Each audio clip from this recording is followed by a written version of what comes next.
Everyone, welcome to all exam place. My name is Mahima और आज हम देखेंगे एचसीएफ और एलसीएम के डिफरेंट टाइप्स ऑफ क्वेश्चंस। तो चलिए स्टार्ट करते हैं। सबसे पहले मैं फर्स्ट क्वेश्चन डिस्कस करूं, मैं आपको फ्रैक्शन क्या होता है उसका एक आइडिया दे देती हूँ। कोई भी नंबर जो p बाई क्यू के फॉर्म में हो, जहाँ पे q 0 के इक्वल नहीं होना चाहिए, वो नंबर फ्रैक्शन नंबर कहलाता है। फॉर एग्ज़ाम्पल, अगर मैंने लिखा 7/10 तो this is a fraction number. इसी तरह से अगर मैंने लिखा 3/2 this is also a fraction. ठीक है, अब आएंगे क्वेश्चन में। क्वेश्चन में कहा जा रहा है find the LCM of 2/3, 3/5, 4/7 and 9/13। यानी 4 फ्रैक्शन नंबर्स जो फ्रैक्शन फॉर्म में है वो दिए हुए हैं और इनका हमें एलसीएम निकालना है। मैंने अपने प्रीवियस वीडियो में बताया था एलसीएम निकालने के दो तरीके, डिवीजन मेथड और प्राइम फैक्टराइजेशन मेथड। तो जिन्होंने वो वीडियो नहीं देखा है देख ले तो बेहतर होगा। और दूसरा था प्राइम फैक्टराइजेशन मेथड। ठीक है, तो एलसीएम में हमें यही प्रोसेस सेम रहेगा एलसीएम निकालने का, लेकिन स्लाइट डिफरेंस होगा थोड़े उसके स्टेप्स में। चलिए अब सॉल्व करते हैं। कोई भी नंबर जो फ्रैक्शन में हो और उसका एलसीएम निकालने को कहा जाए तो उसका फॉर्मूला होता है LCM of fractions will be equal to LCM of all numerators by, मैं शॉर्ट में लिख देती हूँ, by HCF of all denominators. ठीक है, न्यूमरेटर हमारा जो ऊपर की वैल्यू होती है वो होती है फ्रैक्शन की, और जो नीचे की वैल्यू होती है वो डिनोमिनेटर होती है। ठीक है, तो इस क्वेश्चन में मेरे न्यूमरेटर्स कौन कौन से हैं? न्यूमरेटर्स हमारे क्या हो गए, 2 हो गए, इसमें 3 हो गए, इसमें 4 हो गए, इसमें 9 हो गए। यानी 2, 3, 4, 9 are numerators of these fractions. तो इन सब का एलसीएम निकालना है। सिमिलरली एचसीएफ किसका निकालना है? हमारा डिनोमिनेटर्स का। डिनोमिनेटर्स क्या है? 3, 5, 7 एंड 13। 3, 5, 7, 13 इसका एचसीएफ निकालना है। ठीक है, तो एलसीएम हम निकालेंगे 2, 3, 4, 9 का डिवीजन मेथड यूज़ करके। तो डिवीजन में हम क्या करते थे, इस तरह से हम लिख लेते थे और नंबर्स को डिवाइड करते थे। सबसे पहले हम 2 लिखेंगे, 2 को 2 से करेंगे तो 1 टाइम्स में जाएगा। 2 को 3 से करेंगे तो ये कम्प्लीटली डिविजिबल नहीं होगा और डेसिमल वैल्यू हम कंसिडर नहीं करते हैं, तो 3 को एज इट इज़ लिख देंगे। 4 को 2 टाइम्स में जाएगा 2 से, 9 भी नहीं जाएगा तो इसे भी हम एज इट इज़ लिख देंगे। सिमिलरली अब सेकेंड टाइम हम 3 लेंगे, 1 को हम एज इट इज़ लिख देंगे। 3 को 3 से करेंगे 1 टाइम्स में जाएगा, 2 नहीं जाएगा, एज इट इज़ लिख देंगे, फिर 3 टाइम्स में। अब क्या करना है हमें? एलसीएम के लिए क्या करते थे हम? अपवर्ड टू डाउनवर्ड जितने नंबर्स होते थे उन्हें लिख देते थे। क्या था? 2, 3, ये है ना हमारा 2, 3। 1 को भी लिखिए या ना लिखिए इम्पॉर्टेंट नहीं है, लेकिन मैं लिख लेती हूँ 2, 3। मैंने सारे नंबर्स लिख दिए, 2, 3, 1, 1, 2, 3। अब इन सब के बीच में मल्टीप्लिकेशन का साइन दे दीजिए और इसको मल्टीप्लाई कर दीजिए। तो मल्टीप्लाई करके हमारा आएगा 36। तो ये हमारा एलसीएम हो गया किसका? 2, 3, 4 एंड 9। ठीक है, ये तो हो गई एलसीएम की बात। अब हम क्या करेंगे? अब हम एचसीएफ निकालेंगे, जितने भी डिनोमिनेटर्स थे उनका एचसीएफ निकालेंगे। तो एचसीएफ के लिए मैं डिवीजन मेथड यूज़ करूँगी। ठीक है, डिवीजन नहीं, प्राइम फैक्टराइजेशन ज़्यादा बेटर रहेगा क्योंकि 4 डिजिट्स है। अगर डिवीजन यूज़ करेंगे तो थोड़ा लंबा प्रोसेस जाएगा। ठीक है, तो आप बेटर रहेगा जब स्मॉलर नंबर रहे तो आप factor method, prime factorisation method use कीजिए। तो उसमें हम क्या करते थे, 3 का फैक्टर्स निकालेंगे। 3 का फैक्टर क्या होगा? 1 टाइम्स में जाएगा, तो 3 का फैक्टर 3 इंटू 1 ही रहा। इसी तरह से अगर 5 का फैक्टर निकालेंगे तो क्या जाएगा? ये भी आएगा हमारा 5 इंटू 1 ही आएगा। इसी तरह से अगर 7 का करेंगे तो 7 इंटू 1 आएगा, 13 का करेंगे तो 13 इंटू 1 आएगा। तो एचसीएफ में क्या करना होता था, जितने भी नंबर्स होते थे उनका हम फैक्टर लिख लेते थे, फिर देखते थे कि कौन सा ऐसा डिजिट है जो सारे फैक्टर्स में, यानी 2 3 3 5 7 13 है यहाँ हमारा नंबर्स, तो कोई ऐसा डिजिट है या कोई भी ऐसा फैक्टर है जो सब में कॉमन आता हो, सिवाय 1 के कोई भी नंबर नहीं है जो सब में आता हो। ध्यान से देखिएगा, कोई भी नंबर आपको दिख रहा है जो यहाँ पे कॉमन हो, नहीं है। मान लीजिए यहाँ पे 3 है, लेकिन यहाँ पे 3 नहीं है, यहाँ पे भी 3 नहीं है, यहाँ पे भी 3 नहीं है, तो 3 नहीं होगा। 5 सिर्फ इसमें अकर कर रहा है और किसी में नहीं, 7 सिर्फ इसमें अकर कर रहा है और किसी में नहीं, सिमिलरली 13 सिर्फ इसके में अकर हो रहा है, किसी में नहीं। तो हमारा एचसीएफ क्या हो जाएगा, एचसीएफ हमारा होता है कि कोई भी ऐसा सारे नंबर्स के फैक्टर में कोई ऐसा डिजिट जो सब में कॉमन हो उसे हम लिखते हैं, और उस डिजिट का लीस्ट पावर। लेकिन यहाँ तो कोई भी डिजिट कॉमन नहीं है सिवाय 1 के, तो हम 1 लिख देंगे, तो हमारा एचसीएफ हो जाएगा 1। ठीक है, तो एचसीएफ हमारा आया 1, एलसीएम आया हमारा 36। और सॉल्यूशन में हम क्या करते हैं फ्रैक्शन का, कि एलसीएम ऑफ ऑल न्यूमरेटर्स क्या आया मेरा 36 और एचसीएफ क्या आया 1, इन दोनों को डिवाइड कर दिया हमने, तो हमारा आंसर क्या आ गया 36। तो this is the LCM of these fractions. ये हो गई एलसीएम की बात। अब आएंगे सेकेंड क्वेश्चन में।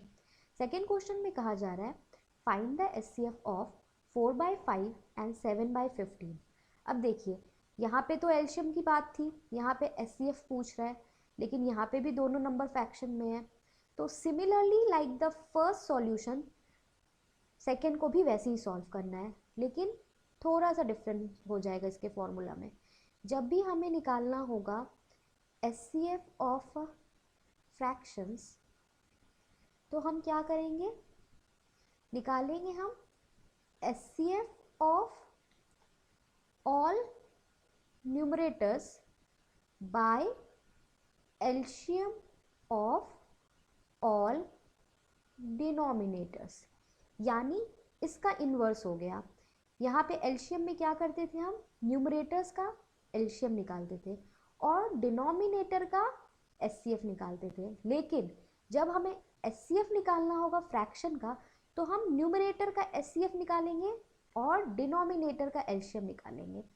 आप याद करने के लिए ये चीज़ कर सकते हैं कि मान लीजिए ऊपर में हमारा एलसीएम या एलसीएम की बात की जा रही है, तो न्यूमरेटर का एलसीएम निकालना है और डिनोमिनेटर का एचसीएफ, और जहाँ एचसीएफ की बात की जाए तो न्यूमरेटर का एचसीएफ निकालना है और उसे डिवाइड कर देना है एलसीएम ऑफ डिनोमिनेटर।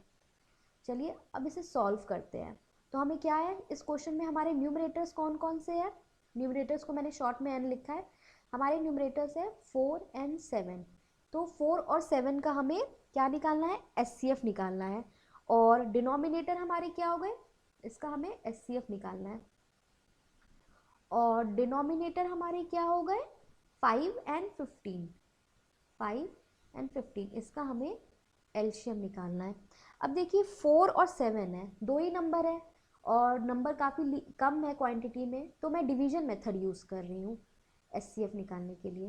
तो डिवीजन मेथड में हम क्या करते हैं, दो नंबर्स दी रहती है, तो जो छोटा नंबर होता है उसे हम डिवाइज़र रखते हैं और जो लार्जर नंबर रहता है उसे हम डिविडेंड रखते हैं, और डिवाइड करते हैं जब तक रिमाइंडर 0 ना आ जाए। सबसे पहले करेंगे तो 4 1 ज़ा 4, 3 आ गया हमारा। अब क्या करेंगे, 3 को डिवाइज़र बनाएंगे और 4 को डिविडेंड, यहाँ पे हमने 4 लिख दिया। फिर 1 टाइम जाएगा, 4 में से 3 लेस हुआ 1। फिर क्या करेंगे, जो रिमाइंडर आता है उसको हम डिवाइज़र बनाते हैं और जो डिवाइज़र होता है हमारा उसे डिविडेंड। फिर ये 3 टाइम्स में जाएगा, तो रिमाइंडर हमारा 0 आ गया। तो रिमाइंडर 0 कब आया, जब डिवाइज़र 1 था। ठीक है, तो हमारा एचसीएफ क्या हो गया, इसका 1 हो गया। अब एलसीएम निकालेंगे 5 और 15 का, तो कैसे निकलेगा, डिवीजन मेथड यूज़ करेंगे 5 और 15 का, से 5 से डिवाइड करेंगे, 1 टाइम्स में जाएगा, 3 टाइम्स में, ऊपर से नीचे मल्टीप्लाई कर देंगे। अब तो एलसीएम क्या हो जाएगा हमारा, इट विल बी 15। 15 हमारा क्या हो गया, एलसीएम हो गया। एचसीएफ क्या हो गया हमारा, 1 हो गया। तो सॉल्यूशन में क्या होगा, एचसीएफ को डिवाइड करना है एलसीएम, यानी जो एचसीएफ आया उसे न्यूमरेटर में लिखना है और डिनोमिनेटर में जो एलसीएम आया है। तो एचसीएफ क्या आया था हमारा 1 और एलसीएम क्या आया था हमारा 15। तो हमने लिख दिया 1/15। तो ये 1/15 will be the answer.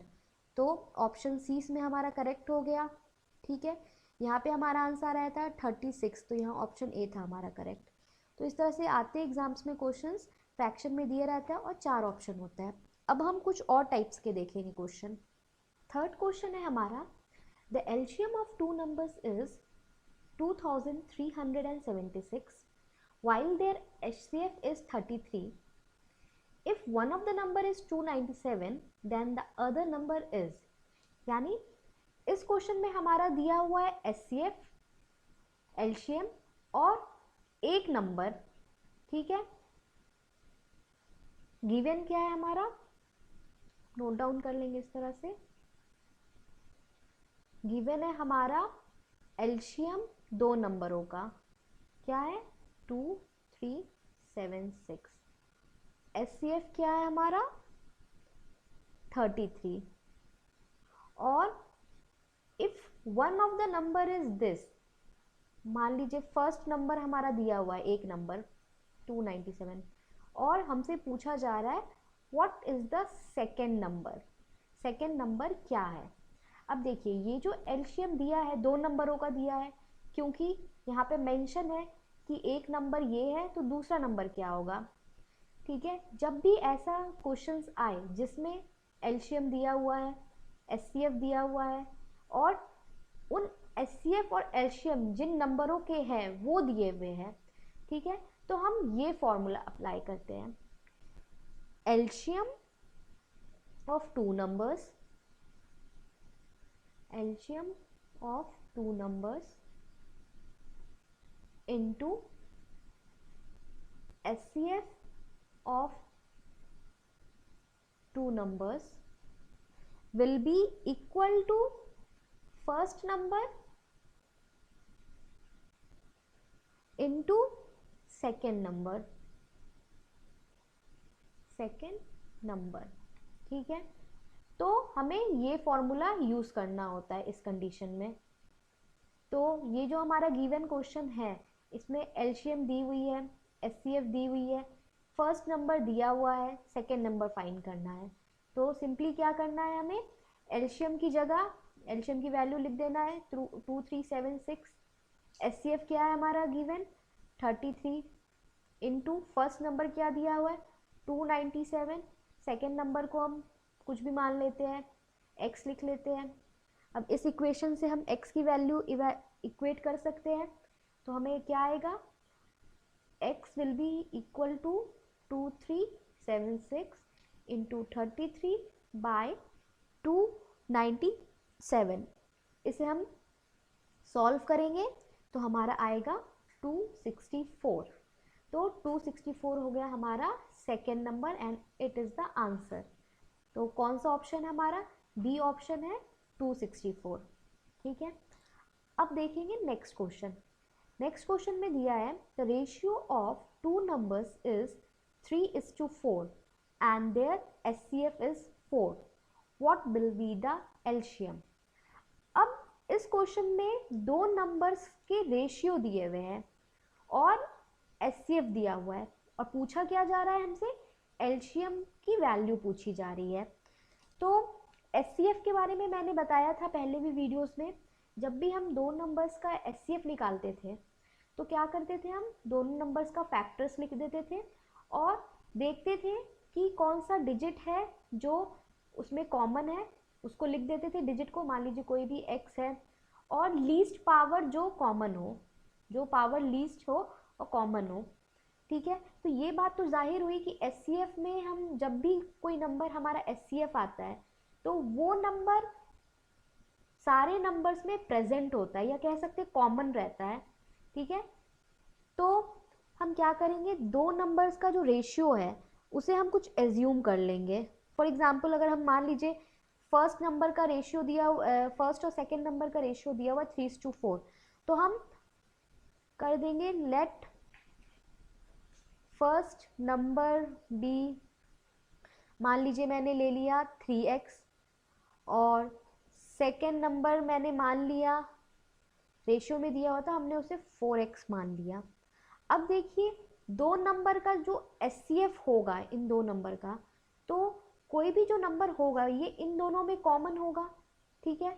HCF हम ऐसे ही निकालते थे कि जो इन दोनों में कॉमन रहता था जो फैक्टर, ठीक है। अब हमें पता नहीं है कि ये जो पहला नंबर है उसकी एग्जैक्ट वैल्यू क्या है, वो हालांकि रेशियो में दिया हुआ है 3:4, तो हमने एक एज्यूम कर लिया, से 3x मान लिया, x की वैल्यू कुछ भी हो सकती है। तो इन दो नंबर में मेरा x कॉमन है, ठीक है, x ही कॉमन है हमारा, 3 और 4 तो कॉमन है नहीं, तो इस x को हम HCF मान लेंगे। लेट HCF बी x, तो x हो गया हमारा HCF। अब ये फॉर्मूला यूज करना है, इस फॉर्मूला के अकॉर्डिंग हमारा एलसीएम क्या होगा, एलसीएम ऑफ टू नंबर्स क्या होगा हमारा, first number into second number, मैं शॉर्ट में लिख रही हूँ, बाय HCF, यही होगा ना इसके अकॉर्डिंग, इस फॉर्मूला के अकॉर्डिंग। हमसे एलसीएम पूछा जा रहा है और दो नंबर की रेशियो दी हुई है और HCF भी दिया हुआ है, तो हम हमेशा ये फॉर्मूला अप्लाई करते हैं, ठीक है। तो हमने फर्स्ट नंबर क्या माना है 3x, सेकेंड नंबर हमने माना है 4x, और HCF क्या माना है हमने x। तो इसको सॉल्व करेंगे तो क्या आएगा हमारा 12x² बाय x, फिर हम x कैंसिल कर देंगे, यानी क्या आ जाएगा हमारा एलसीएम आ जाएगा हमारा 12x।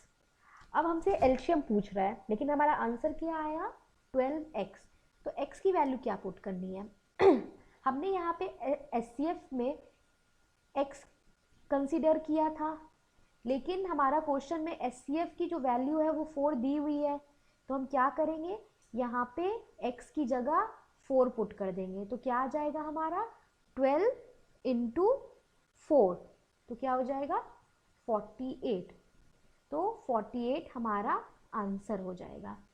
अब देखिए ऑप्शन डी में हमारा 48 दिया हुआ है, तो this will be the correct answer. So friends, मैं अपने नेक्स्ट वीडियो में HCF और LCM से रिलेटेड और क्वेश्चंस बताऊंगी। आपको ये वीडियो अच्छा लगा हो तो इसे लाइक कीजिए, शेयर कीजिए, और जिन्होंने मेरे चैनल को सब्सक्राइब नहीं किया है वो कर लें। Thank you.